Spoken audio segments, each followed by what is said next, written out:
नमस्कार, बहुत स्वागत है आपका। आप देख रहे हैं प्राइम न्यूज और मैं हूं आपके साथ श्रुति अंगद। बुलेटिन की करेंगे शुरुआत। लोकसभा की कार्यवाही कल 11 बजे तक के लिए स्थगित कर दी गई है। पेपर उछालने वाले 8 सांसदों को निलंबित कर दिया गया है। सभी 8 सांसद पूरे बजट सत्र के लिए निलंबित कर दिए गए हैं। मणिकम टैगोर, वेंकट रमन, राजा वडिंग निलंबित कर दिए गए हैं। ईबी ईडन, गुरजीत औजला, किरण रेड्डी निलंबित कर दिए गए हैं। प्रशांत पाडोले, डीन भी निलंबित कर दिए गए हैं। तस्वीरें आपको दिखाएंगे। जब बजट सत्र में सदन में कार्यवाही चल रही थी तभी इस तरीके से पेपर उछाला जाता है कांग्रेस के सांसदों के द्वारा। तस्वीरें आपकी टीवी स्क्रीन पर है। पेपर उछालने वाले 8 सांसदों को निलंबित कर दिया गया है। हालांकि इस पूरे मामले पर सियासत तेज है और साफ तौर पर कांग्रेस की सांसद प्रियंका गांधी कह रही हैं कि देखिए, सांसदों को निलंबित करने का अधिकार किसी के पास नहीं है।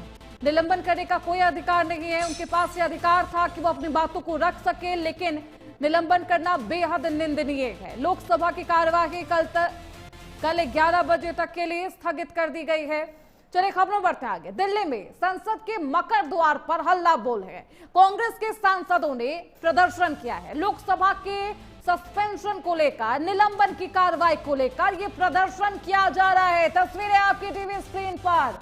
भारत अमेरिका ट्रेड एग्रीमेंट का भी यहां पर मुद्दा उठाया गया है। देखिए, ट्रेड एग्रीमेंट में एक फायदा तो हुआ है, भारत के लिए राहत की खबर तो है कि 25% जो टैरिफ लगाया गया था वो 18% का हो चुका है। लेकिन उसके बावजूद सियासत तेज है। राहुल गांधी, प्रियंका गांधी प्रदर्शन में शामिल है। लोकसभा में हंगामे के दौरान पेपर उछालने वाले सांसदों को निलंबित कर दिया गया। इस पूरे मामले पर कांग्रेस पार्टी के तमाम सांसद नेता बेहद आक्रोशित है। जिन सांसदों को निलंबित किया गया है उनके नाम आपको बता दूं। गुरजीत औजला, किरण रेड्डी, वेंकट रमन सहित 8 ऐसे नाम हैं जिनको सदन से निलंबित कर दिया गया है। पूरे बजट सत्र के लिए उन पर ये निलंबन की कार्रवाई की गई है। हंगामा करने के आरोप में कांग्रेस के 8 लोकसभा सांसद मौजूदा सत्र से सस्पेंड किए गए हैं, निलंबित किए गए हैं। संसद के बाहर मकर द्वार पर कांग्रेस सांसदों ने हल्ला बोल किया है। तस्वीरें आपको दिखा रहे हैं। इस दौरान सांसदों ने निलंबन और भारत अमेरिका ट्रेड का मुद्दा भी उठाया है। केंद्र सरकार पर निशाना साधा है। केंद्र सरकार से सीधा सवाल है कि इससे क्या फायदा होगा।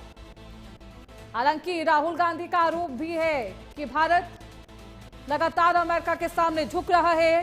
पीएम मोदी पर बेहद दबाव है। तो ये तस्वीरें आपको दिखा रहे हैं जहां पर मकर द्वार के बाहर हल्ला बोल की ये तस्वीरें हैं। चलिए अब इस पूरे मामले पर निशिकांत दुबे क्या कुछ कह रहे हैं वो आपको सुनवाते हैं।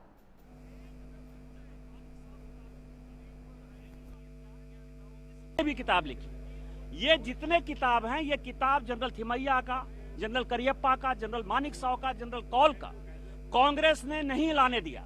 मधुलिमिये जी ने पार्लियामेंट लाइब्रेरी में जाइए, मधुलिमिये जी उस किताब के बारे में बोल रहे हैं, नाथ पई उस किताब के बारे में बोल रहे हैं, पीलू मोदी उस किताब के बारे में बोल रहे हैं, अटल बिहारी वाजपेयी उस किताब के बारे में बोल रहे हैं। और सभी जगह, कई एक जगह नेहरू जी ने खुद, कई एक जगह इंदिरा जी ने खुद ये कहा। नेहरू जी ने तो करियप्पा के बारे में कहा कि ये इंसेन हो गया है। और इस तरह की कोई किताब कभी जीवन में आई नहीं। दूसरा क्या है कि एक्सप्रेशन, जो फ्रीडम ऑफ स्पीच है, जिसमें कि आप एक्सप्रेस कर सकते हो अपनी बातों को, उसने कहा है आर्टिकल 2, 3, 4, 5, 6 पढ़ लीजिए। वो ये कह रहा है कि यदि कोई लॉ एग्जिस्ट करता है नेशनल सिक्योरिटी का, फ्रेंड नेबरिंग कंट्रीज का, तो इसके ऊपर ये नियम लागू नहीं होता है। इवन 105 में भी ये राइडर दिया गया है। आर्मी एक्ट 1954 ये कहता है कि कोई भी जनरल किताब नहीं लिख सकता है, या यदि वो चेयर पर है। दूसरा, 2021 का जो पेंशन नियम है, जो हमने ऑर्डर, एग्जीक्यूटिव ऑर्डर है, उसके आधार पर भी कोई भी किताब लिखने के लिए आपको भारत सरकार से परमिशन की आवश्यकता है। यही कारण है कि बीके सिंह साहब बहुत चीजें एके एंटनी के बारे में लिखना चाहते थे। वीके सिंह साहब मनमोहन सिंह जी के बारे में लिखना चाहते थे, क्योंकि आपको पता है कि उनके ऊपर आरोप था कि उन्होंने चढ़ाई कर दिया था और प्रधानमंत्री बनना चाहते थे, मार्शल लॉ लागू होना चाहता था। लेकिन भारत सरकार ने, वो हमारे सांसद थे, वो हमारे मंत्री थे, तो भी भारत सरकार ने उन सारे पेपर को लिखने की इजाजत जनरल वीके सिंह को नहीं दी। तो जब नहीं दी तो आर्मी के ये तो एनआरकी पैदा करना चाहते हैं, और एनआरकी ऐसा पैदा करना चाहते हैं कि ये पाकिस्तान की तरह कैसे सिचुएशन हो जाए, बांग्लादेश की तरह कैसे सिचुएशन हो जाए। मतलब मैं आपको बताऊं कि पागलपना का कोई हद है, और उसका कोई नाम है एक व्यक्ति, तो वो राहुल गांधी। सर वो कह रहे कि विपक्ष को बोलने नहीं दिया जा रहा। भारतीय जनता पार्टी के सांसद निशिकांत दुबे को आप सुन रहे थे, जिन्होंने राहुल गांधी पर निशाना साधा। खबरों बढ़ते आगे। दिल्ली में पश्चिम बंगाल के मुख्यमंत्री सीएम ममता बनर्जी ने प्रेस कॉन्फ्रेंस की।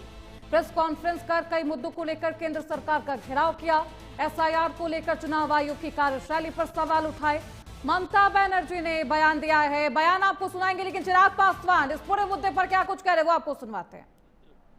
आप अपेक्षित रख रहे हैं, आप यहाँ पे सदन के अंदर मर्यादाएं सारी लांघ कर बस अब कुर्सी के ऊपर पैर रखना ही बाकी रह गया था। जिस तरीके से विपक्ष के सांसदों का, खासतौर पे कांग्रेस के सांसदों का जिस तरीके से इनका व्यवहार रहा है, मतलब इसने कोई ऐसी मर्यादा नहीं छोड़ी जिसको इन्होंने लांघा ना हो, जिसको इन्होंने तोड़ा ना हो। ऐसे में सदन, लोकसभा, राज्यसभा नियमों से चलता है, परंपराओं से चलता है। ऐसे में जब जिस विषय को इन्होंने कल उठाया, उस विषय को लेकर चेयर की तरफ से एक स्पष्ट रूलिंग आई, उसके बावजूद हंगामा करना ये दर्शाता है ना कि भाई आप तो खुद ही नहीं चाहते कि बहस हो। और कांग्रेस, ये आप देखिएगा, एक इन्होंने नियम बना लिया है कि हर सत्र से पहले ये कोई ना कोई बहाना या तो ढूंढ लेते हैं या तैयार कर लेते हैं, और उसके ऊपर सदन को ये बाधित करते हैं। ये लोग चाहते ही नहीं कभी कि सदन काम करे। इनको खुशी मिलती है जब हाउस एडजर्न हो जाता है, इनको खुशी मिलती है जब गतिरोधक होते हैं, और ये रोज कोई ना कोई नया बहाना ढूंढकर ये लोग लाते हैं ताकि इस तरीके का हंगामा हो। क्या कल राहुल जी ने जब अपनी बातों को रख दिया था, आज पुनः उसी बात को दोहराना जरूरी था? क्या राष्ट्रपति जी के अभिभाषण में या देश से जुड़ी हुई और कोई उनको समस्या ऐसी नहीं लगी जिसको विपक्ष के द्वारा वो अंकित करना चाहें?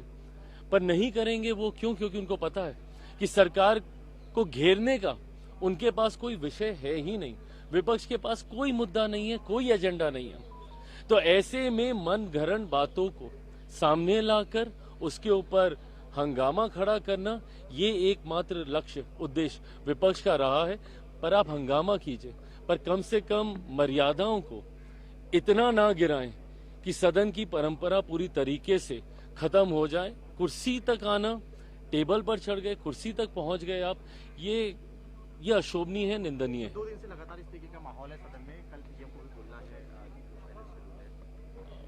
अब हाँ, विपक्ष जिस तरीके से ये लोग हंगामे पे हंगामा कर रहे हैं, इनकी मंशा तो नहीं है कि सदन चले। पर ऐसे में ये मैं मानता हूं राष्ट्रपति जी का अभिभाषण ये एक ऐसा समय है चर्चा का जिसमें आप सत्ता पक्ष विपक्ष दोनों को मजबूत मौके मिलते हैं अपनी बातों को रखने का। विपक्ष के पास ये पूरा मौका था अपनी बातों को रखने का। वो देश से जुड़े हुए किसी भी विषय पर वो अपनी बात रख सकते थे। इनको एसआर को लेकर इनको चिंता है, आने वाले दिनों में अलग अलग राज्यों में चुनाव को लेकर इनको चिंता है, ये हर विषय को रख सकते थे। और एक व्यक्ति की वजह से जिसको इन्होंने अपना नेता बनाया हुआ है, आपने बाकी दलों का भी समय आपने समाप्त कर दिया। आज स्पीकर साहब ने कितने और दलों के नेताओं को बुलाया, सपा के नेताओं को, टीएमसी के नेताओं को, किसी को बोलने नहीं दिया हंगामे की वजह से। ऐसे में प्रधानमंत्री जी भी हर बार जब भी राष्ट्रपति जी का अभिभाषण होता है उस पर अपनी बात रखते हैं, कल भी वो अपनी बात रखेंगे। पर ऐसे में जो विपक्ष के पास जो अपना समय था अपनी बातों को रखने का, एक दल की वजह से उन्होंने पूरे विपक्ष का समय बर्बाद करने का काम किया। चिराग